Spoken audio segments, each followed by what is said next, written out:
గోరి ఇటు సికింద్రాబాద్కి మొదట ప్రత్యక్షమైన నేపథ్యంలో కూడా కొన్ని అంశాలను కొన్ని వివాదాలు లేవనెత్తింది. సో అనంతరం కూడా ఆమె రెండు తెలుగు రాష్ట్రాల్లో పర్యటించడం, అనంతరం గుజరాత్కి వెళ్ళడం, ఉత్తరప్రదేశ్కి వెళ్ళడం, ఇటు ఆమె మరికొన్ని అంశాల్లో కూడా వెళ్ళిన నేపథ్యంలో ఇటు పోలీసులు అయితే ఎట్టకేలకు మోకిలా పోలీస్ స్టేషన్లో చీటింగ్ కేసు నమోదైన నేపథ్యంలో ఇటు పోలీసులు అయితే అరెస్ట్ చేసి ఇప్పుడు కోర్టుకు తరలించారు. కోర్టు రిమాండ్ విధించిన నేపథ్యంలో 14 రోజుల రిమాండ్ విధించినట్టు తెలిసింది. ఒక న్యాయవాది మాట్లాడుతున్న ఒకసారి మనం ఏం ఆధారాలు ప్రొడ్యూస్ చేశారు?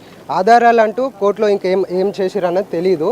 బట్ ఏంటంటే వాళ్ళు మీద ఉన్న అలిగేషన్ ఏంటంటే బయటెక్కడనో వాళ్ళ దగ్గర డబ్బులు తీసుకొని వాళ్ళ దగ్గర ఏదో చేస్తాము, ఇంకా పూజలు పునస్కారాలు అట్లాంటివి చేసి మీకు ఏమంటారు విముక్తి కల్పిస్తామని అట్లాంటి కొన్ని విషయాలు తీసుకొని మోసం చేస్తున్నట్టుగా సమాచారం ఉంది.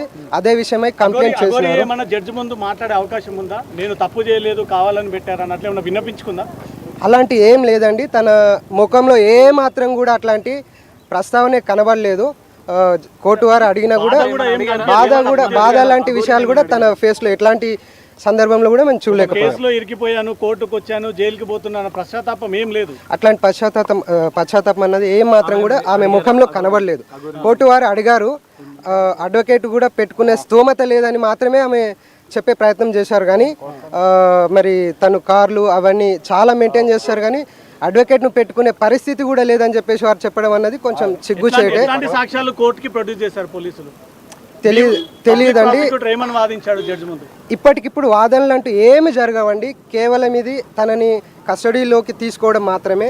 రిమాండ్ చేశారు, తను కస్టడీలో ఉండి 1 వీక్ చేశారండి. 1 వీక్ తర్వాత వారికి కస్టడీలో వాళ్ళను ఎంక్వైరీ చేసిన తర్వాత ఏంటన్నది సాక్ష్యాధారాలు మొత్తం పోలీసు వాళ్ళు మీకు విన్నవిస్తారు. పోలీసులు కస్టడీ కావాలని కోరారా? మళ్ళీ కస్టడీ ఆల్రెడీ విధించింది కోర్టు. ఫర్దర్ గా కావాలంటే కోర్టు వారిని అడుగుతారు. 7 డేస్ ఇచ్చారు. 7 డేస్ రిమాండ్ ఇచ్చారు. మళ్ళీ కస్టడీకి తీసుకునే ఛాన్స్ ఉంది. ఖచ్చితంగా అది పోలీసు వాళ్ళ మీద ఆధారపడి ఉంటుంది. పోలీసు వాళ్ళు ఫర్దర్ గా ఇంకా వాళ్ళకి ఇన్వెస్టిగేషన్ అవసరం ఉంది అనుకుంటే అడుగుతారు.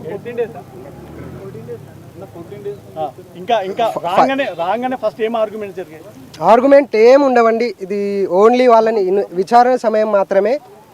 కేవలం విచారించడానికి పోలీసు వాళ్ళు తీసుకునే అవకాశం మాత్రమే, కానీ ఎట్లాంటి ఆర్గ్యుమెంట్లు కానీ సాక్ష్యాధారాలు కూడా ఇప్పుడు కోర్టుకి ఇప్పటికిప్పుడు సమర్పించే యోచన ఉండదు. విషయంలో న్యాయ వ్యవస్థ ఇలాంటి వారికి సహకరిస్తుందా? వీళ్ళ పట్ల కేసు వీళ్ళు విచారిస్తాము, మేము ముందుకు వస్తాము ఈమె తరపున అంటూ మీరేమన్నా డిసిజన్ తీసుకుంటారా?